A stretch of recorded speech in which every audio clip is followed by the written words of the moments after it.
Hi, my name is Lee Falks. We'll be studying a brief history of political parties in the United States. This presentation will provide a brief overview of the history of political parties in the U.S. and illustrate how only two major parties have established complete dominance in the U.S. in the past 170 years. At the end, it will mention what obstacles must be overcome in order for another party to become relevant in U.S. national elections. The oldest political party is the Democratic Party, which was the first known as the Democratic Republican Party in the 1790s. George Washington was the first president from 1789 to 97, and he had no party affiliation. This was because he did not even believe in political parties, as he thought they would divide the country. The first Democratic Republican president to serve was Thomas Jefferson from 1801 to 1809. The name was changed in 1825 to simply the Democratic Party. Democrat Andrew Jackson served two terms as president from 1829 to 37. He owned about 200 slaves at his Tennessee plantation and did not even free them in his will after he died. Political opponents would commonly refer to Jackson as a jackass. He liked this name so much that he adopted a jackass or donkey as the symbol of the Democratic Party, the most popular party among Southern slave owners. That same symbol is still used to this day.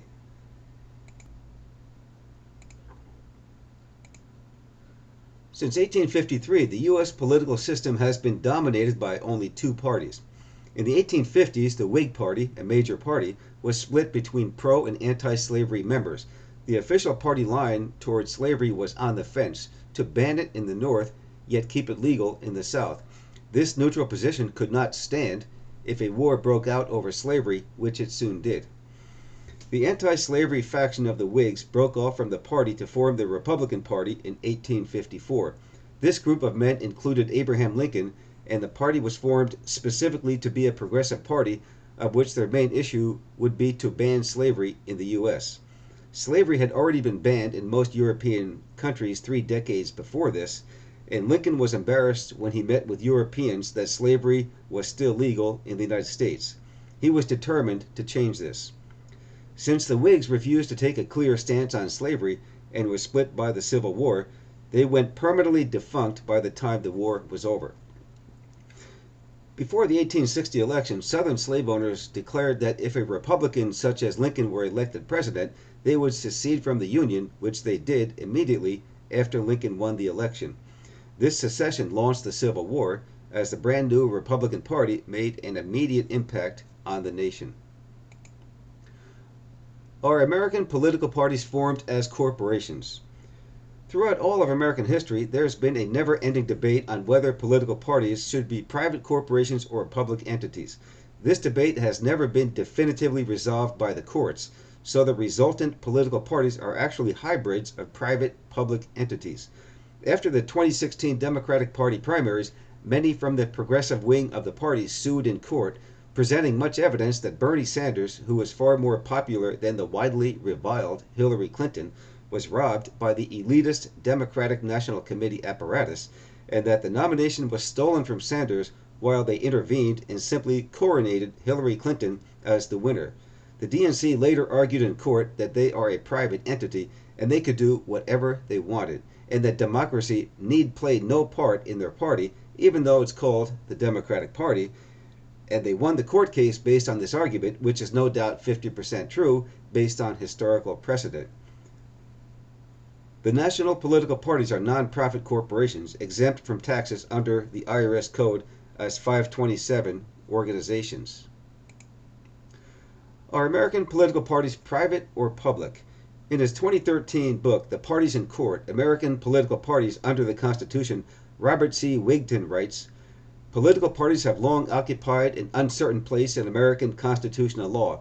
Parties were not mentioned in the Constitution and developed largely outside the constitutional system. As a consequence, they've grown to possess attributes of both public and private organizations and undertake activities associated with both types of organizations." The Democratic Party has a history of behaving more like a private entity rather than a public democratic organization. In 1948, the Democratic National Committee or DNC, intervened to thwart the very popular Henry Wallace, who had the support of about 70% of the Democratic Party delegates at their convention in Chicago, and instead suddenly coronated the obscure, unspectacular Harry Truman, who, unlike the socialist Wallace, was approved by the Wall Street banksters. Also in 1968, the DNC and the establishment intervened to stop the wildly popular Robert F. Kennedy right after he won the California primary, and replaced him with the mundane and far less popular Hubert Humphrey, who went on to lose to Richard Nixon in the 1968 election. After RFK's assassination, the DNC even bypassed Edmund Muskie of Maine, who was far more popular than Humphrey, to once again thwart the will of the voters of the Democratic Party.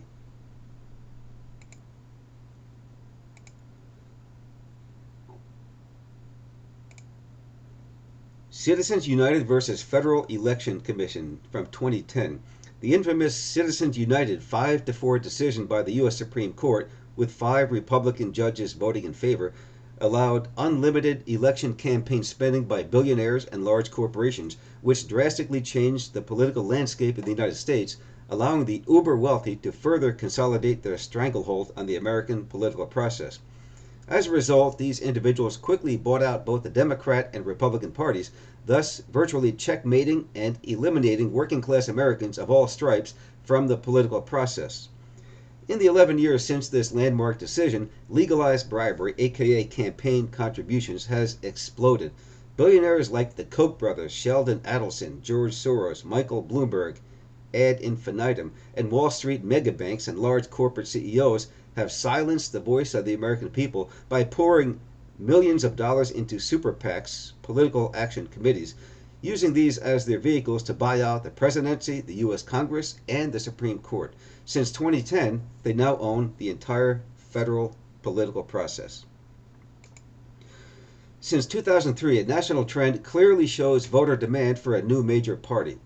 According to a September 2016 Gallup poll, 57% of Americans felt the Democratic and Republican parties do such a poor job of representing the American people that a third major party is needed.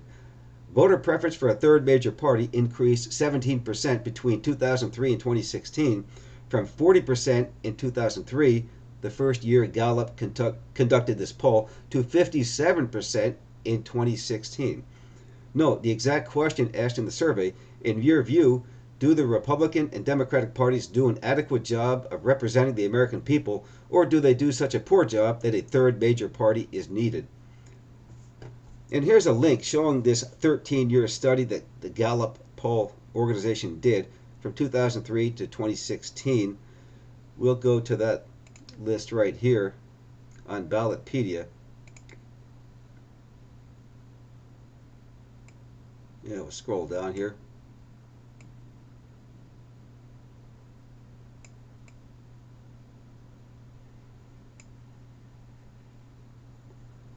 And here it shows, starting in 2003 down here, going up to 2016 over this 13-year period. You can see back then, 2003, 56% of the people were satisfied with the two parties. But that number has gone down to 37%. Now, conversely, you can see 40% back then said a third party is needed. And in recent years, you've seen that jump up to 58, 60, 57%. So the vast majority now of Americans now believe a third party is needed, according to the Gallup poll.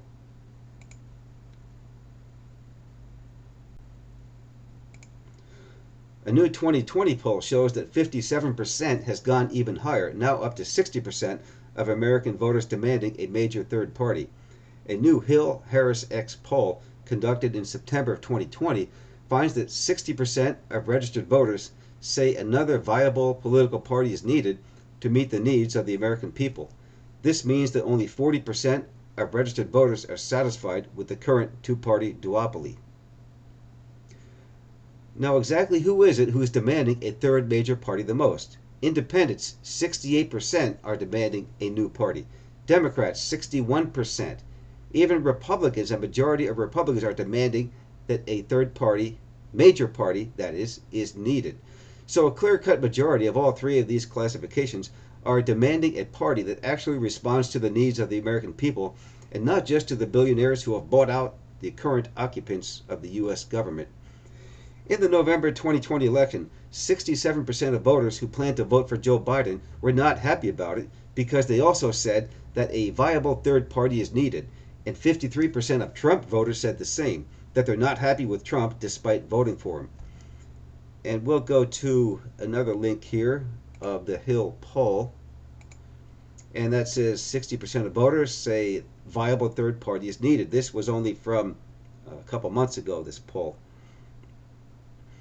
And we'll scroll down here, and you'll see the graph right here where 60% of Americans overall, no matter what party they belong to, are saying there needs to be a more viable third party to have an effective political system.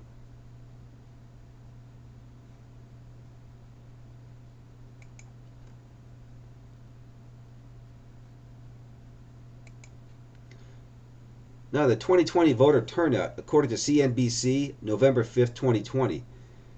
We know that most of those voted for either Trump or Biden did so reluctantly or did so holding their nose. On top of that, the number of eligible voters who refused to vote at all far exceeds the votes that either Trump or Biden received. Now, according to this poll on Election Day, November, Biden got 29% of the vote, Trump got 27%, but 43 were so disgusted by both these candidates they didn't vote at all. They'd just been alienated, and less than 1% went to third parties. The verdict is in. Only 22% of Americans are happy with the choices of Biden or Trump. That means 78% are not happy. So if you look at the spreadsheet here, you can see Biden got 29% roughly, I'm rounding off. Trump about 27.6%. But 2/3 of all Biden voters were not even happy with him. So only about 9% happily voted for Joe Biden. In the case of Trump, the majority of people who voted for Trump were not even happy with him. And so if you multiply that out, only 13% happily voted for Trump. So if you talk about only happy voters, Trump beat Biden by about 13% to about 9.5%. So that adds up to 22% happily voted for either one of those two party candidates. That means 77.5% are not happy with either choice.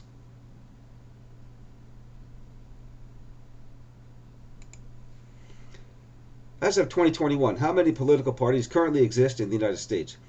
Besides our standard Democrats and Republicans, occasionally you may have seen other parties on the ballot, such as the Green Party or the Libertarian Party. Is this all we have? And we'll check out this link from Wikipedia from political parties. And we'll go to the top here. And as of course you can see the two-party duopoly, the Democratic Republican Party at the top here. As we scroll down, we can see some other ones: Libertarians, Vermont Progressive Party, Alliance Party. Now let's try to count how many parties there are in the country, there have been historically. As we scroll down here, you're going to see hundreds of parties here. It says the year they began and ended. We'll just take one at random here, like the United Utah Party, 2017. Some of these parties never got outside their state. Actually, most of them never got outside of their state. And many of these are single issue parties, like United States Marijuana Party to legalize marijuana. It started in 2002. They apparently have had some success recently. I know in Arizona they just legalized recreational marijuana just went into effect in January of 2021. Not to mention many other states. And you can see there's about maybe 200 parties listed here on Wikipedia. But in the past 170 years, only two have dominated the entire national scene. And then the other link is Ballotpedia, lists of political parties. And we saw this tab before, and we'll scroll down here. And this will mention some minor parties. You can see down this list here, there's so many parties that have come and gone, or they never got very far.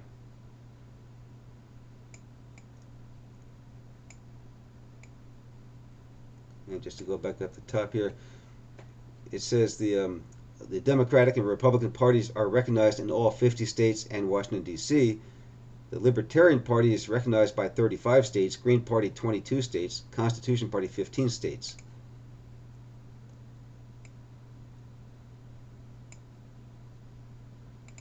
And in the recent presidential election, just in November 2020, if you voted in Vermont or Colorado, you had 21 candidates on the ballot to choose from for president. Arkansas and Louisiana had 13 each. I know in Arizona there was only 3 because the Green Party was stricken off the ballot, just the Libertarian, Democratic, and Republican.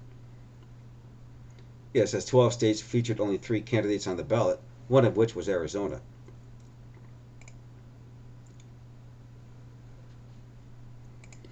Ballot access is critical to the success of any political party. Why do the states have a plethora of laws governing the parties? The main reason is ballot access. The states need some mechanism to keep everyone and his buffoon uncle from running for office, so they create hurdles to get on the ballot. In all 50 states, ballot access is governed by state law. This means national parties are simply umbrellas over each of these states. If there are no state party organizations, there is no reason for the national umbrella to exist. In the case of the RNC or the DNC, in the past decade, billionaires have pumped in so much money to the national committees that state parties are often very willing to take money from them, hence choosing to forfeit their state sovereignty. Each state then is essentially bought out by the billionaires, which often include Wall Street banksters. In any state, the Secretary of State, or equivalent office, determines the specific rules of what it takes for a political party to achieve recognition status under state law.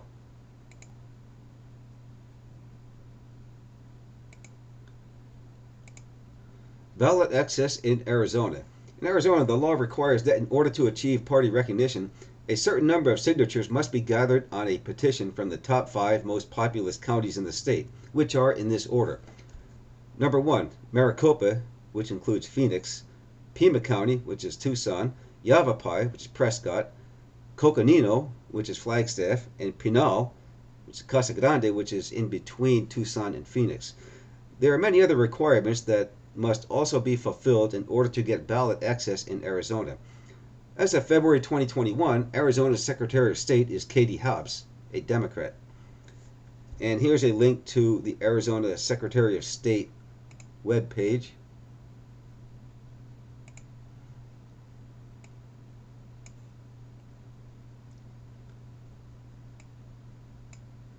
And here you can see it lists the only recognized political parties in the state of Arizona, which is Democratic, Republican, and Libertarian.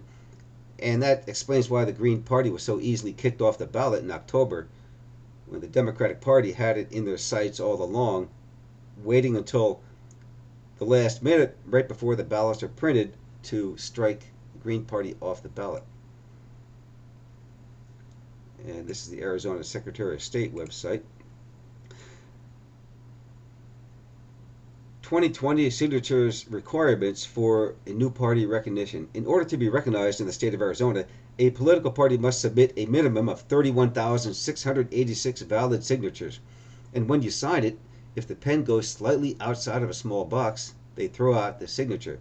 So you'd actually have to get more like 40 to 50,000 signatures after they throw out so many for technicalities. To create a new political party in Arizona, the rules are: number 1, register a committee. Number 2, submit statement of organization to Secretary of State. Number 3, circulate petitions. Number 4, submit petitions along with the affidavit of 10 qualified electors. And number 5, Secretary of State verifies the signatures.